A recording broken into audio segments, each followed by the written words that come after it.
I'm Damien Robert, and this is SEO in 2025.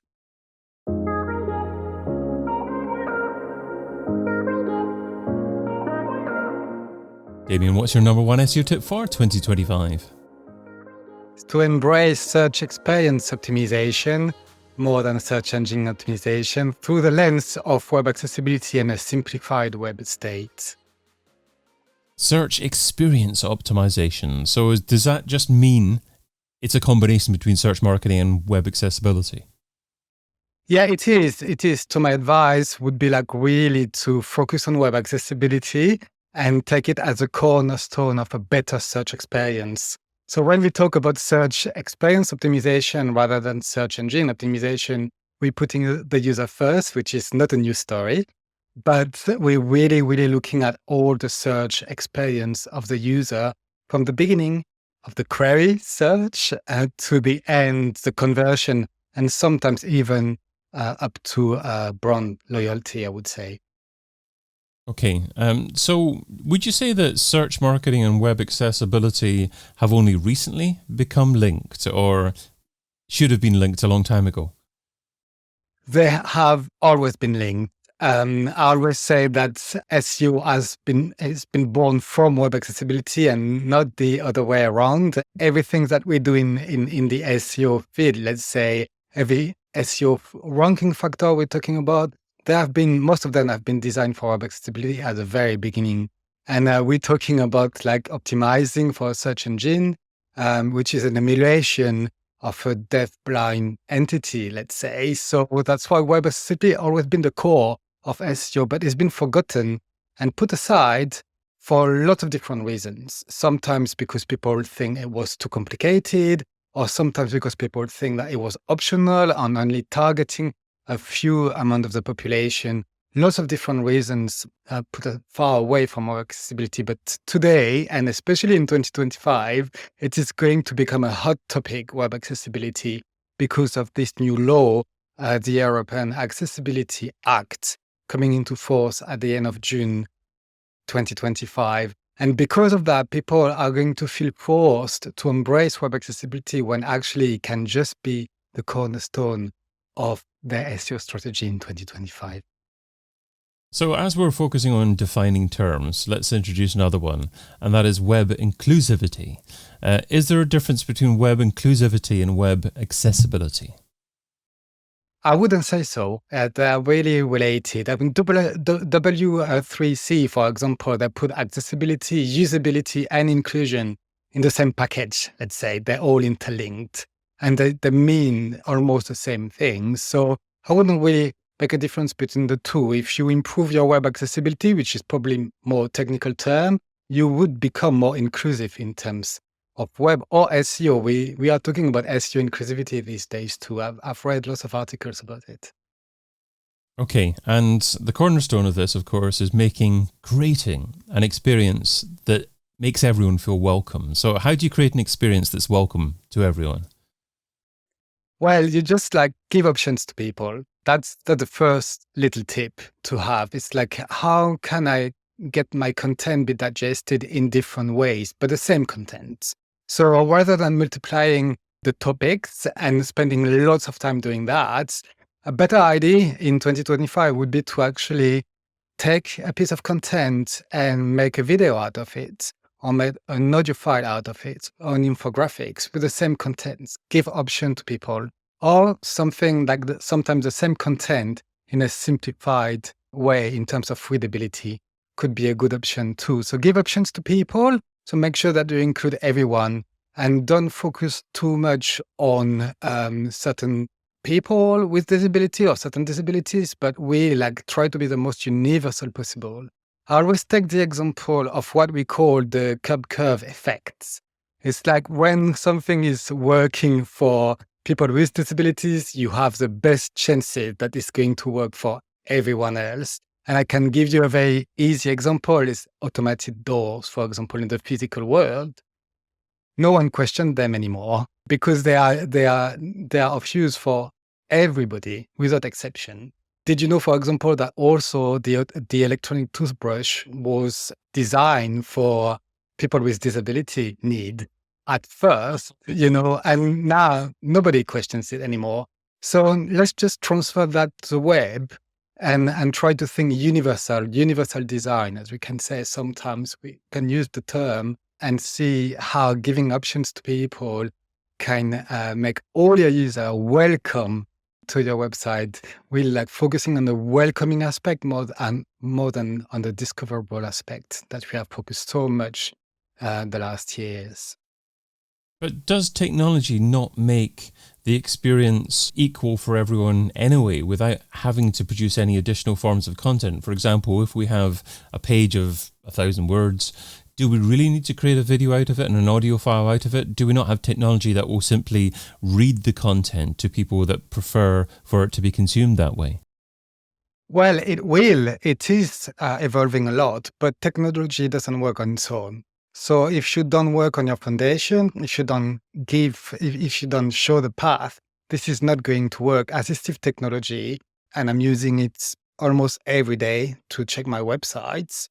Assistive technology, such as a screen reader, works really well. But if you don't work on your foundation, people are going to skip lots of your content, or they're going to have a terrible experience out of your content if you don't really try it. So that's why manual testing is always really good for web accessibility, to make sure that actually your content is accessible. So technology evolve, but they're never going to work without the basic foundations of a good website. Yeah, and I guess what you mean by the foundations are things like ensuring that screen readers read the content in the correct order, because it might visually look nice on the screen, but perhaps there's a way that the code is produced behind the content that means that the screen reader ends up taking the content in a completely unintended order. Yeah. No, that's that exactly. And the good news too is, like, if you work on web accessibility criteria, you're going to work for your SEO too. Like, who doesn't like, as an SEO, a good heading structure, for example, which is so important for assistive technology such as screen reader or voice recognition software. So that's one great point.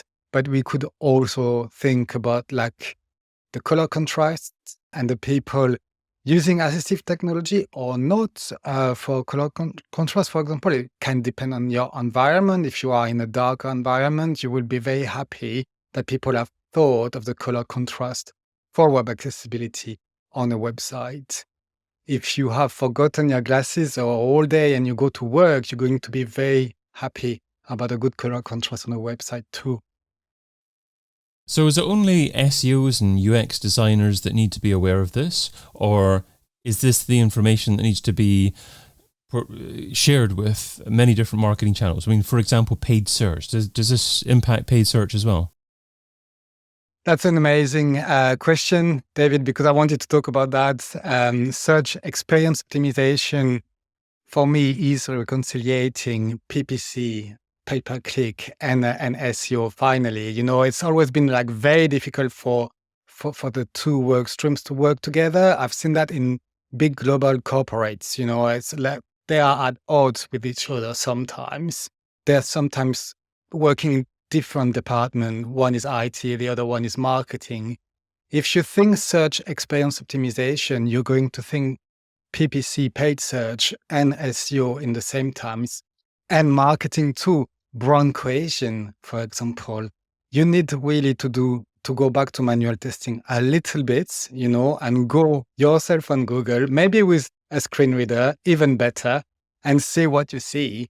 In big corporates, I've seen sometimes contradictory message brought up by paid search and SEO on the same search engine result page. And that's really not rare. That happens everywhere because these teams don't communicate. If you put someone who is looking after the search experience, overarching all the different departments, then this person could maybe make people talk.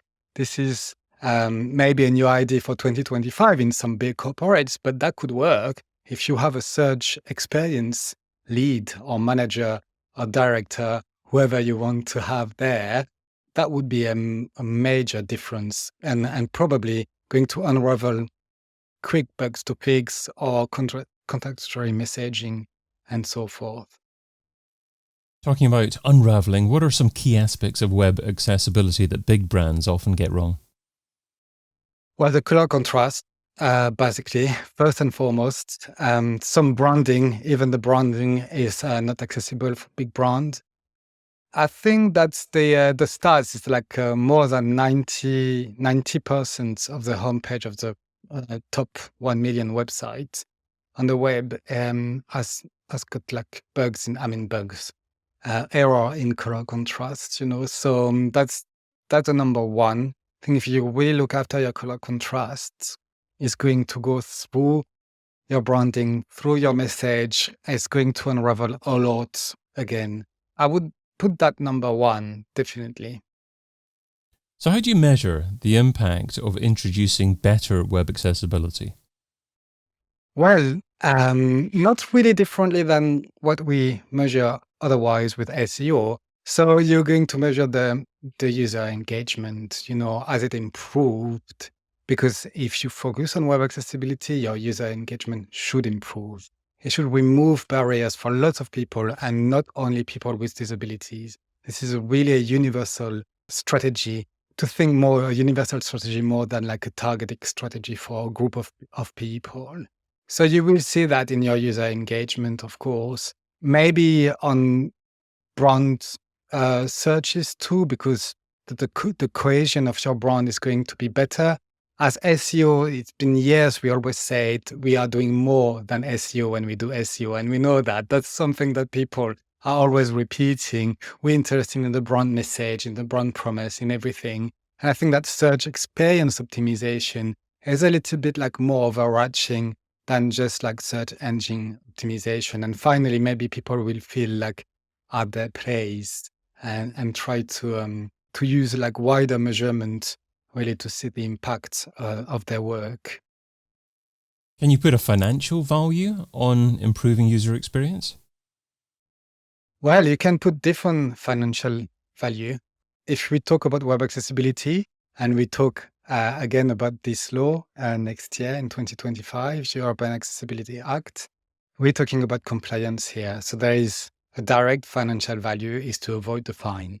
And we're talking about mainly e-commerce websites and online banking.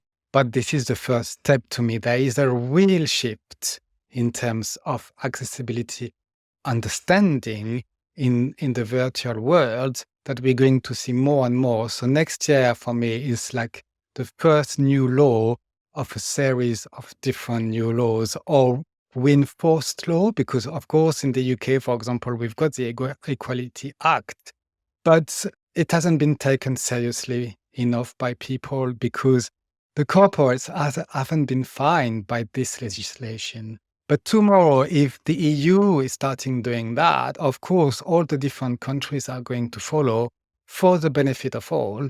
This is not punitive, as there's not a punishment, but this is more like trying to make that shift happen in the web world.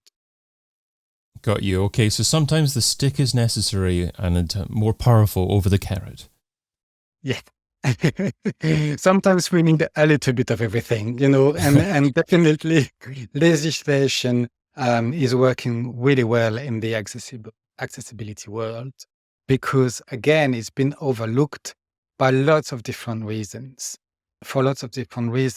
and sometimes unfairly. And I think that's sometimes this is really a way to start the work and to finding interesting too. If an SEO is struggling for time, what should they stop doing right now so they can spend more time doing what you suggest in 2025? Well, stop going everywhere with your content. Maybe stop creating new content. Just think like how the piece of content you already have, if it's been well written, how can it be accessible to all and actually drive more people there, increase a flawless experience for the user, more than creating more and more and more. I'm really into consolidation of your content, of your web estate. Try to think one website. So if I had an advice to give, it's like stop creating for 1 year, and just optimize the experience of your users and all users. and it's going to take you the whole year for sure to do that. You're not going to get bored, but it's going to get more interesting, really more interesting, and not only for the people working on that, but also for the users, of course. So stop the creativity aspect. Try to give it access to all. Damien Robert is Search Marketing and Web Accessibility Manager at Convatec, and you can find him over at damien-robert.com. Damien, thanks so much for being part of SEO in 2025. Thank you, David. It was a pleasure to be here. Thank you. I've been your host, David Bain. Get your copy of SEO in 2025, the book, over at SEOin2025.com.